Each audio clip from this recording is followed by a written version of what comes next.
আসসালামু আলাইকুম। Class 7-এর online ক্লাসে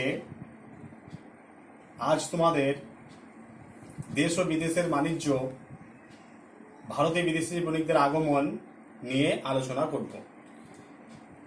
এই গত ক্লাসে আমরা আলোচনা করেছি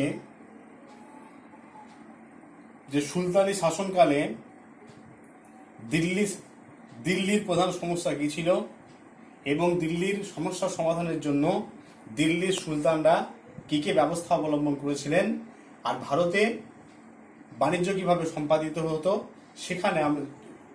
সেটা যখন আলোচনা করেছি তখন আমরা মূলত অন্তর্বাণিজ্যের কথাটা দেখেছি সেখানে, বা অন্তর্বাণিজ্যটা আমরা পড়েছি।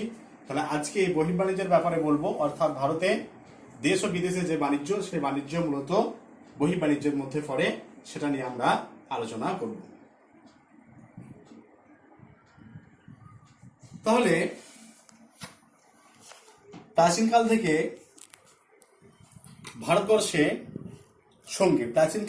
ভারতবর্ষের সঙ্গে অন্যান্য দেশের একটা বাণিজ্য হতো। তাহলে ভারতে তৈরি জিনিসের চাহিদা ছিল ভারতের বাইরে ব্যাপক, অর্থাৎ ভারতে যে সমস্ত জিনিসগুলো তৈরি হতো সেই জিনিসগুলোর চাহিদা ছিল বিদেশে ব্যাপক পরিমাণে। তাই ভারতের যারা বণিক তারা কি করতেন, নিজেদের দেশের পণ্য সামগ্রীগুলো অন্য দেশে গিয়ে বিক্রি করতেন, এবং অন্য দেশে যেগুলো খুব সহজলভ্য এবং ভারতে যেটা খুব চাহিদা সেটা তারা সেখান থেকে নিয়ে আসতেন এবং তারা ভারতের বাজারে সেটা বিক্রি করতেন। ফলে উভয় দিক থেকে বণিকরা তারা লাভবান হতেন। তাহলে সেই সময়কালের বাণিজ্য সম্পাদিত হতো জলপথ এবং স্থলপথে।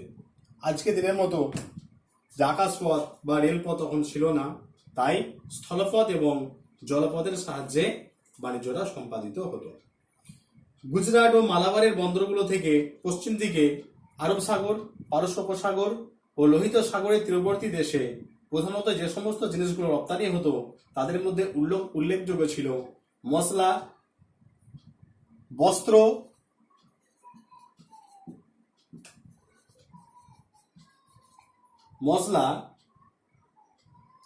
নীল ও বিভিন্ন খাদ্য শস্য। তাহলে বস্ত্র মানে সুতি বস্ত্র, মশলা, নীল এবং খাদ্যশস্য, এইগুলো রপ্তানি করা হতো। আর সুলতানি শাসনকালে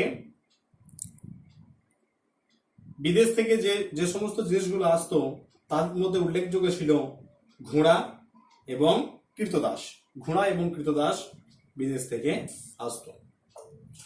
ঘোড়া আমদানিতে উৎসাহ দিত।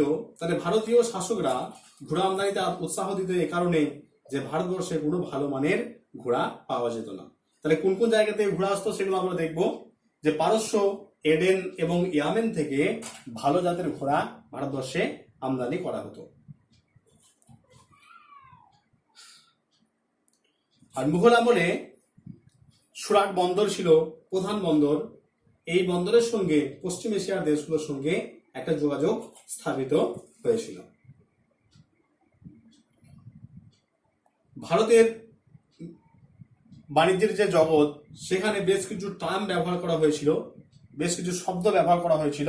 সেই শব্দগুলো আমি লিখছি এবং সেই শব্দগুলো আজকের দিনের সঙ্গে সেই শব্দগুলোর কতটা মিল সেটা আলোচনা করছি।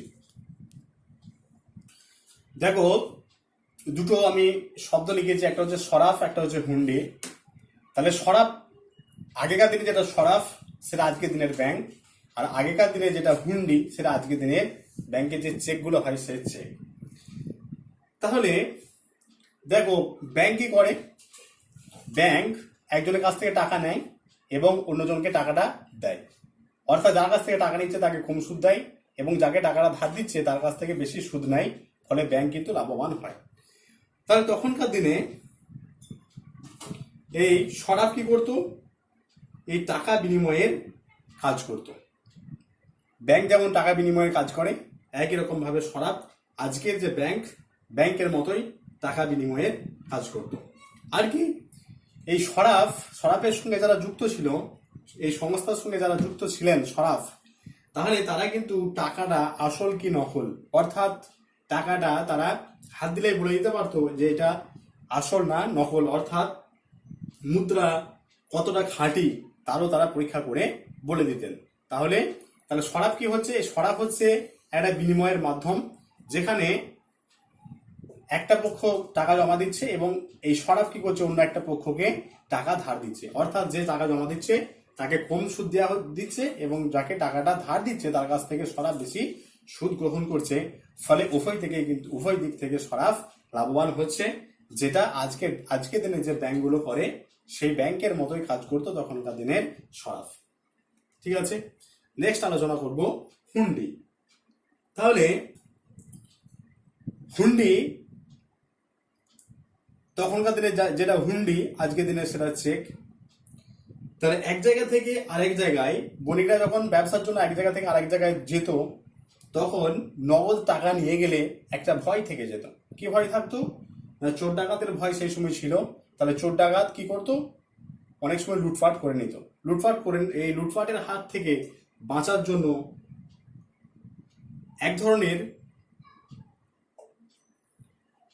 সরাফরা এক ধরনের কাগজ চালু করেছিল, যেটা আজকে দিনে চেকের মতোই, যেখানে টাকার পরিমাণটা লেখা থাকতো এবং এই টাকাটা কাকে দেওয়া হচ্ছে, অর্থাৎ এই চেকটা কার বা এই হুন্ডিটা কার সেটার উপর লেখা থাকতো এবং টাকার অ্যামাউন্টটা লেখা থাকতো।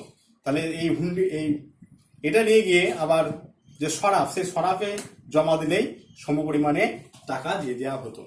যেমন চেক, কারো নামে একটা চেক দেওয়া হলো, সে কি করলো? সেই চেকটা ব্যাংকে জমা দিল এবং ব্যাংকে জমা দেওয়ার 5 থেকে 7 দিনের মধ্যে তার অ্যাকাউন্টে টাকাটা ক্রেডিট হয়ে গেল। তাহলে একই রকমের কাজ হচ্ছে হুন্ডি, অর্থাৎ চোর ডাকাতের হাত থেকে বাঁচার জন্য এই বণিকরা কি করতো? এই হুন্ডিটা নিয়ে নিত এবং হুন্ডিটা নিলে কি হবে? যে এটা চুরি করার কোনো সম্ভাবনা থাকবে।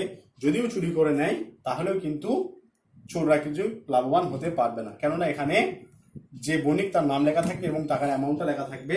তাহলে সে উপযুক্ত প্রমাণ দিয়ে যে বণিকের নাম লেখা থাকবে তাকে উপযুক্ত প্রমাণ দিতে হবে, তারপরেই কিন্তু টাকাটা তাকে দেওয়া হবে।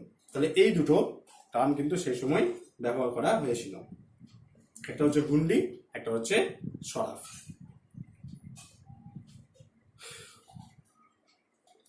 তাহলে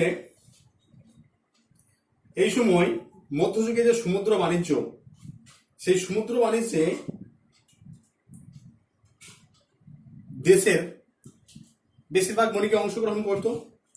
তাহলে ভারতীয় বণিকদের মধ্যে যারা উল্লেখযোগ্য ভূমিকা পালন করেছিলেন তাদের মধ্যে অন্যতম হলো গুজরাটি, মালাবারি, তামিল, উড়িয়া, তেলেগু এবং বাঙালি, অর্থাৎ এই সমস্ত বণিকরা গুরুত্বপূর্ণ ভূমিকা পালন করেছিলেন। এরপর আলোচনা করব যে ভারতে বিদেশি বণিকদের আগমন নিয়ে।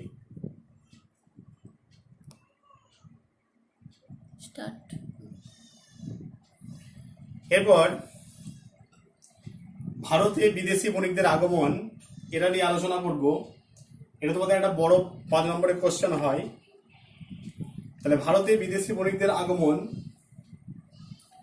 এক্ষেত্রে আমরা প্রথমেই পর্তুগিজদের কথা জানব।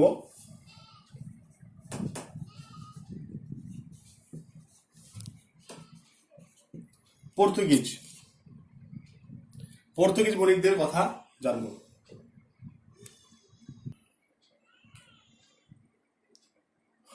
দেখো, সুপ্রাচীন কাল থেকে ভারতবর্ষ ছিল সম্পদে পরিপূর্ণ একটি দেশ। বিদেশিদের চোখে ভারতবর্ষ ছিল সোনা রূপা ধনরত্নে পরিপূর্ণ একটা দেশ। তাই একদম প্রথম পর্যায় থেকে আমরা দেখব শক, কুষাণ, হুন, মুঘল, পাঠান এরা বারবার কি করেছে? বারবার ভারতবর্ষ আক্রমণ করেছে এবং ভারতবর্ষের সম্পদ লুটপাট করে নিয়ে চলে গেছে। আবার কিছু কিছু আছে যারা কি করেছে, যারা কিন্তু ভারতবর্ষের সম্পদ লুটপাট করে না নিয়ে গিয়ে তারা নিজেরাই ভারতীয়করণ হয়ে গেছে। তাহলে যখন ভারতবর্ষে আসার জলপথ আবিষ্কার হয়নি, তখন ভারতের উত্তর পশ্চিম যে দিক, সেই উত্তর পশ্চিম দিক খাইবার, বোলান এবং গোমাল, এই যে গিরিপথগুলো ছিল ভারতবর্ষের উত্তর পশ্চিম দিক, এগুলো 6 আলোচনা করেছি, তাই আর ছবিটা আঁকছি না। তাহলে ভারতবর্ষের যে উত্তর পশ্চিম দিক, সেই উত্তর পশ্চিম দিক দিয়ে খাইবার, বোলান এবং গোমাল এই ধরনের যে গিরিপথগুলো ছিল, সেই গিরিপথ দিয়ে বিদেশিরা ভারতবর্ষে আসতো এবং ভারতবর্ষের সম্পদকে লুটপাট করে নিয়ে তারা নিজের দেশে চলে যেত। তাহলে এখন আমরা আলোচনা করছি যে ভারতে বিদেশি বণিকদের আগমন। সেই বিদেশি বণিকদের আগমন আলোচনা করতে গিয়ে আমরা প্রথমে পর্তুগিজ বণিকদের কথা জানব।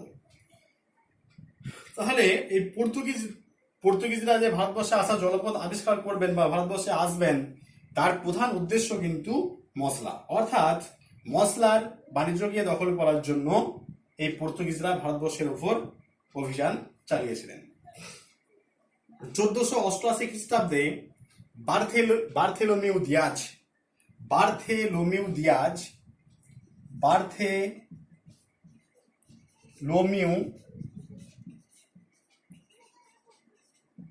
নামে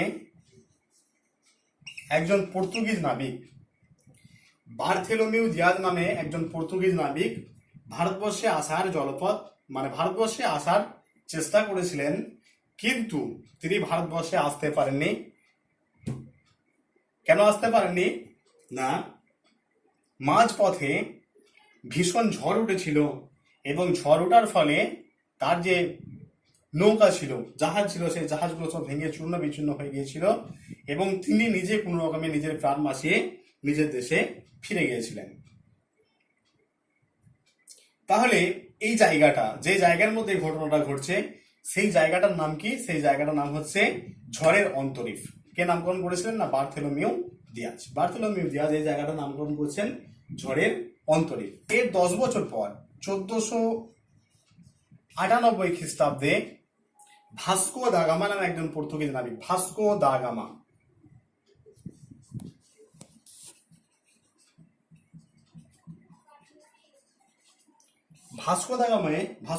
নামে একজন পর্তুগিজ নাবিক, তিনি কিন্তু ওই একই রাস্তায়, অর্থাৎ বার্থেলোমিউ দিয়াজ যে রাস্তা দিয়ে ভারতবর্ষে আসার জলপথ আবিষ্কার করার চেষ্টা করেছিলেন, সে একই জায়গা দিয়ে তিনি কি করেছিলেন? ভারতবর্ষে আসার চেষ্টা করেছিলেন। এবং বার্থেলোমিউ দিয়াজ যে জায়গাটায় ঝড়ের মুখে পড়েছিলেন এবং ঝড়ের অন্তরীপ নামকরণ করেছিলেন, ভাগ্যক্রমে ভাস্কো দা গামা যখন সেই জায়গায় এসে উপস্থিত হলেন, তখন আবহাওয়া খুব ভালো ছিল এবং তার মনে একটা আশা জাগলো যে এরপর হয়তো ভারতবর্ষে তিনি পৌঁছাতে পারবেন। তাই তিনি এই জায়গাটার নাম দিয়েছিলেন কি? উত্তম আশা অন্তরীপ। অর্থাৎ তার মনে একটা আশা জেগেছিল, উত্তম আশা, যে এরপর হয়তো ভারতবর্ষে তিনি পৌঁছাতে পারবেন। যাই হোক, তাহলে তার সে আশা পূর্ণ হয়েছিল। 1498 খ্রিস্টাব্দে তিনি ভারতের যে দক্ষিণ মালাবার, সেই দক্ষিণ মালাবারের যে কালিকট বন্দর, সেই কালিকট বন্দরে এসে উপস্থিত হয়েছিলেন এবং এর ফলে এই পশ্চিম এশিয়ার যে বন্দরগুলো, সেই বন্দরগুলোর সাহায্যে ভারতবর্ষের একটা যোগাযোগ স্থাপিত হলো। তাহলে ভাস্কো দা গামার পর 1509 খ্রিস্টাব্দে যিনি আসছেন, তার নাম হচ্ছে ডিউক অফ আলবুকার্ক। 1509 খ্রিস্টাব্দ, ডিউক অফ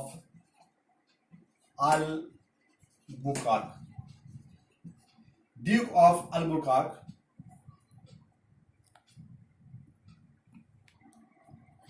এই ডিউক অফ আলবুকার্ক 1509 খ্রিস্টাব্দে ভারতবর্ষে আসছেন। ভারতবর্ষে এসে তিনি একটা নীতি চালু করেছেন, যে নীতির নাম হচ্ছে ব্লু ওয়াটার পলিসি বা নীল জল নীতি। এই নীতি তিনি কার্যকর করেছিলেন। এই নীতির সাহায্যে তিনি কি চেয়েছিলেন? না, সারা ভারতবর্ষকে তিনি পর্তুগিজদের অধীনে রাখতে চেয়েছিলেন।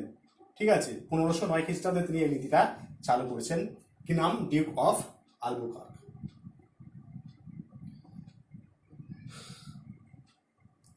এই ডিউক অফ আলবুকার্ক আরব সাগরের যে বাণিজ্য, সেই বাণিজ্যে আরবদের হটিয়ে নিজেদের আধিপত্য প্রতিষ্ঠা করতে চেয়েছিলেন। তার হাত ধরেই গোয়ায় পর্তুগিজদের প্রাধান্য প্রতিষ্ঠিত হয়েছিল। এরপর আমরা জানবো ইংরেজ বণিকদের কথা আমরা জানবো। ইংরেজদের কথা জানবো। এটা পর্তুগিজদের হলো, এরপর ইংরেজ।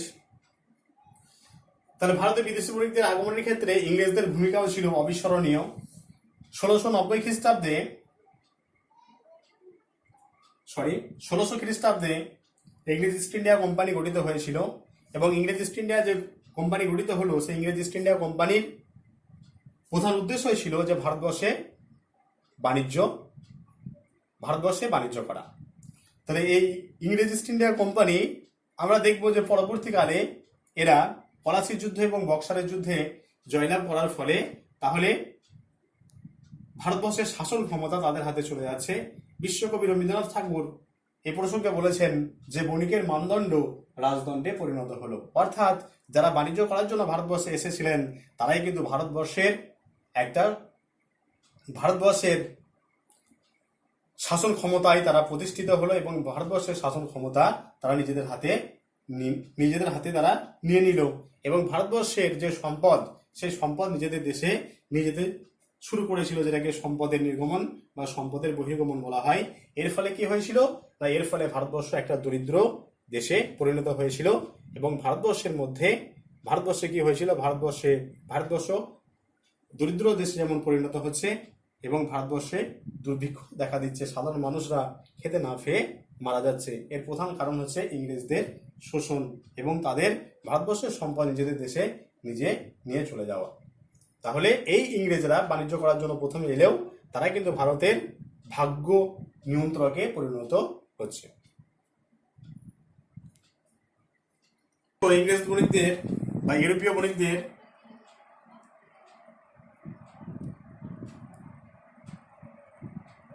শাসন কার্য পরিচালনা করার জন্য ইংল্যান্ডের রাজা প্রথম জেমসের দূত স্যার টমাস লো জাহাঙ্গীরের রাজত্বকালে এসেছিলেন। তার চেষ্টায় আগ্রা, পাটনা, বুরহানপুর প্রভৃতি জায়গায় কুঠি স্থাপিত হয়েছিল। পরবর্তীকালে ভারতবর্ষে দাস ব্যবসা করার অপরাধে 1632 খ্রিস্টাব্দে শাহজাহান কি করেছিলেন না, পর্তুগিজদের ভারতবর্ষ থেকে বিতাড়িত করেছিলেন। এরপর আমরা আলোচনা করব যে ফরাসি বণিক। তাহলে এই ফরাসিরাও কিন্তু বাণিজ্য করার জন্য ভারতবর্ষে আসে এবং তারা চন্দননগর, পন্ডিচেরি, কারিকল, মাহে প্রভৃতি জায়গায় তারা কি করেছিল, বাণিজ্য কুঠি স্থাপন করেছিল। অর্থাৎ তাদের যে বাণিজ্য কুঠি, এই সমস্ত জায়গায় বাণিজ্য কুঠি স্থাপন করে তারা ভারতবর্ষে কি করেছিল না, বাণিজ্যকে প্রসারিত করার চেষ্টা করেছিলেন।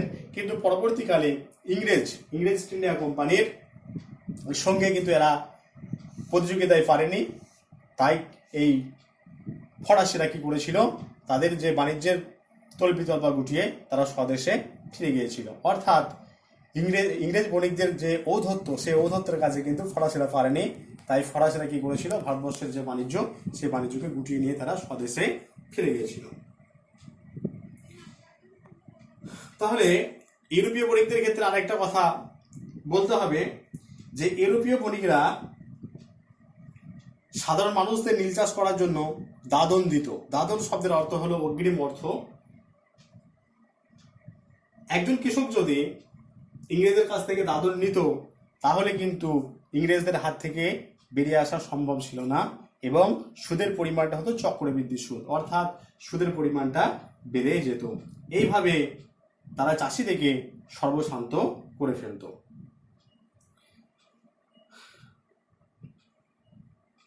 খ্রিস্টীয়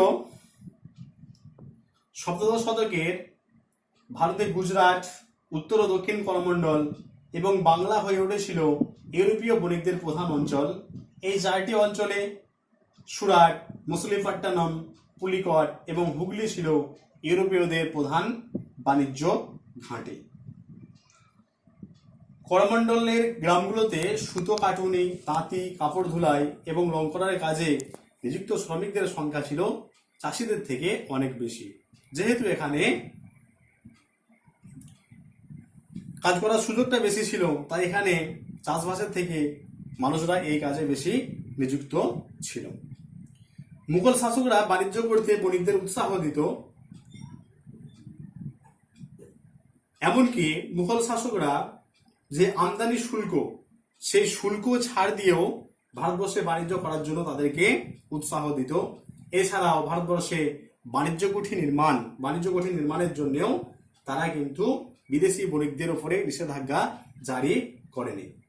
মুঘল অভিজাতদের মধ্যে কেউ কেউ সরাসরি বাণিজ্যের সঙ্গে যুক্ত ছিল, তবে এটা ছিল খুব সীমিত। মুঘল সম্রাটরা, রাজপুতরা এবং অভিজাতরা নিজেদের প্রয়োজনে এবং শখ মেটানোর জন্য তারা কারখানা তৈরি করেছিল এবং সেই কারখানাতে দক্ষ কারিগরদের নিযুক্ত করেছিল এবং এই দক্ষ কারিগররা শৌখিন জিনিস, অস্ত্র, ব্লাসদ্রব্য প্রভৃতি তৈরি করত, কিন্তু সেগুলো কখনোই বাণিজ্যের স্বার্থে তারা তৈরি করেনি। নিজেদের যে শখ, সেই শখকে মেটানোর জন্য তারা এই সমস্ত জিনিসগুলো তৈরি করেছিল। এরপর অনুশীলনী নিয়ে আলোচনা করছি, তাহলে মোটামুটি আলোচনা শেষ হলো। এরপর এই অধ্যায়ের শেষে যে অনুশীলনীগুলো আছে সেই অনুশীলনীটা আমি একটু আলোচনা করে দিচ্ছি। দেখো, তোমাদের যে অনুশীলনী, বইয়ের যে অনুশীলনী, সে অনুশীলনীতে একের দাগায় আছে যে নিচের নামগুলির মধ্যে কোনটি বাকিগুলোর সঙ্গে মিলছে না তার তলায় দাগ দাও। আমরা যেটাকে বলি বেমানান, ইংরেজিতে এটাকে অড বলা হয়, ওডিডি, অড। তাহলে একের কয়ে আছে শাহজাহানাবাদ, তুঘলকাবাদ, কিলা রায় পিথোরা, দৌলতাবাদ। তাহলে কি মনে হচ্ছে কোনটা হবে? শাহজাহানাবাদ হবে না, তুঘলকাবাদ হবে না, আর দৌলতাবাদও হবে না। কেননা এগুলো হচ্ছে মুঘল যুগের যারা শাসক তারা এগুলো তৈরি করেছিলেন, মুঘল যুগ এবং সুলতানি শাসকরা তৈরি করেছিলেন। কিন্তু কিলারাই পিথোরাটা হবে। কেন কিলারাই পিথোরা হবে? না, এটা তৈরি করেছিলেন কে? পৃথ্বীরাজ চৌহান। তার বেমানান হবে কোনটা? কিলারাই পিথোরা। আচ্ছা, ক্ষয় আছে টঙ্কা, মোহর, হুন্ডি, জিতাল। টঙ্কা, মোহর, হুন্ডি, জিতাল কোনটা হবে? হুন্ডি হবে। কেন হুন্ডি হবে? না, হুন্ডি ছিল আজকের দিনে যে চেকের মতো, আর এগুলো ছিল একটা বিনিময়ের মাধ্যম বা মুদ্রা। নেক্সট আছে দেখো নীল, গোলমরিচ, সুতি বস্ত্র, রূপা। তাহলে হবে রূপো হবে। এইগুলো তখনকার দিনে এগুলো বাণিজ্য হতো, কিন্তু রূপোর বাণিজ্য সেই সময় হতো না।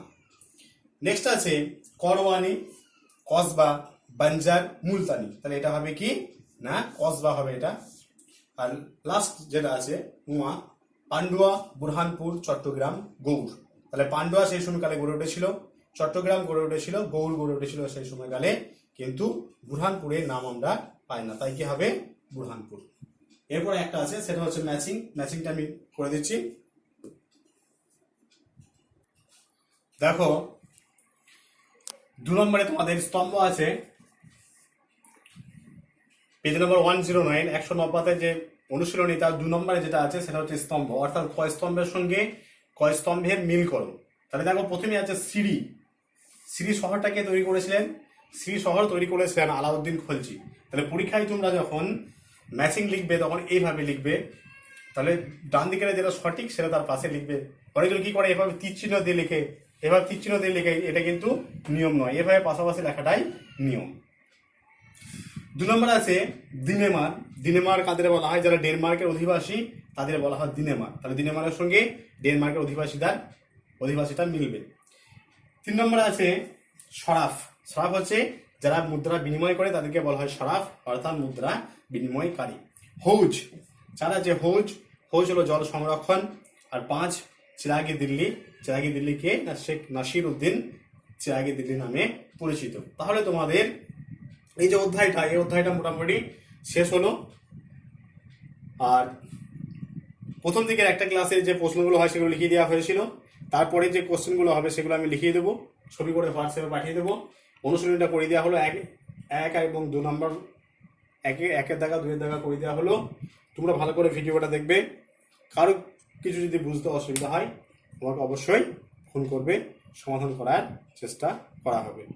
ঠিক আছে।